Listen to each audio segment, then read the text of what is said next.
మొత్తానికి రేపే అయోధ్యలో రామాలయ విగ్రహ ప్రాణ ప్రతిష్ఠ జరగబోతా ఉంది నరేంద్ర మోడీ గారి చేతుల మీదుగా.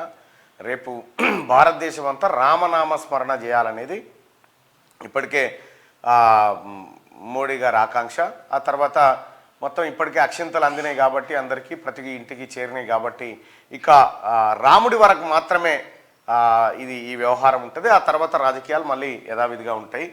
సో రాముడి విగ్రహ ఏర్పాటు తర్వాత అంతకంటే ముందే భక్తుల తాకిటి మాత్రం విపరీతంగా పెరిగే పరిస్థితి అయితే కనిపిస్తూ ఉంది అయోధ్యలో. ఇక ఆ అంశం అటు పెడితే ఒక చర్చ సోషల్ మీడియాలో రామాలయం అనేటువంటి ప్రధాన ఎజెండాగా రాజకీయాల్లో ఉన్నటువంటి భారతీయ జనతా పార్టీ ఇక ఆ కార్యక్రమాన్ని పూర్తి చేసింది. కాబట్టి ఇక మరి కొత్త అంశం ఏముండబోతా ఉంది భారతీయ జనతా పార్టీ ముంగట? అనేక ఎన్నికలు రామాలయం పేరు మీదనే జరిగినాయి ఆ పార్టీకి.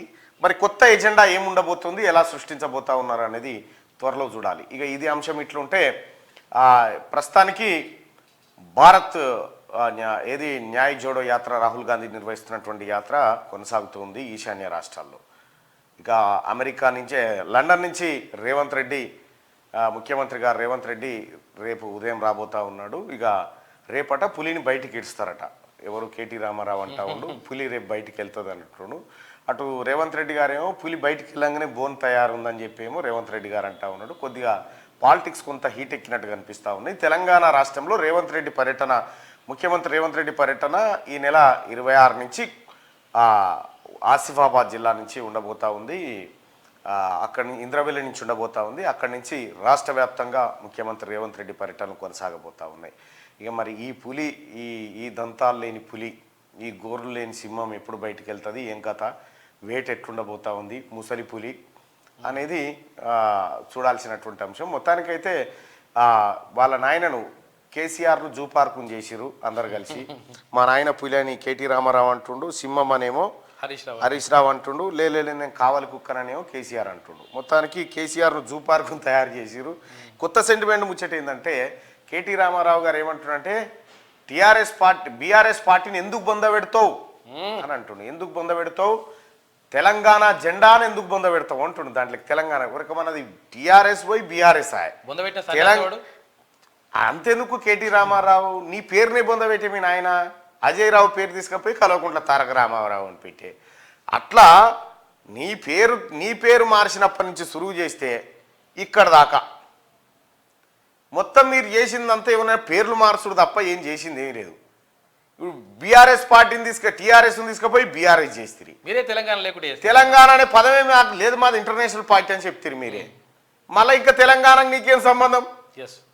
నేను మొత్తుకుంటుంది అర్థమైతే లేదా? శివలింగం మీదకెళ్ళి తేలు జారి కింద పడ్డది ఎప్పుడో.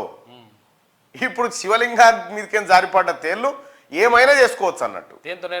ఇంకా తెలంగాణలో ప్రజల సెంటిమెంట్ మా వెనకాలన్నది, ప్రజలు మా వెనకాల నిలబడతారు, మేము ఏమన్నా చెల్తా, మమ్మల్ని ఏమన్నా అంటే శివలింగాన్ని అన్నట్టు, మమ్మల్ని ఏమన్నా ముట్టుకుంటే దేవుణ్ణి ముట్టుకున్నట్టు అన్న ఫీలింగ్లో ఉన్నామేమో. ఇంకా భ్రమల నుంచి బయటికి రా. నిన్ను నీ కుటుంబాన్ని ఏ తెలంగాణ సమాజం నమ్మదు. ఇలా కామెంట్ చేస్తూ ఉన్నావు. అక్కడ రేవంత్ రెడ్డి గారేమో బిల్లా రంగా అని పెట్టిండి ఇలా పేర్లు. కేటీ రామారావుకు హరీష్ రావుకు బిల్లా రంగా, చార్లెస్ శోభరాజ్ ఎరికే కదా ఇంటర్నేషనల్ దొంగ. ఇక బిల్లా రంగా గురించి మీ అందరికి తెలిసిందేనా? బిల్లా రంగలు ఢిల్లీలో ఏం చేసిరనేది మీ అందరికి తెలుసు.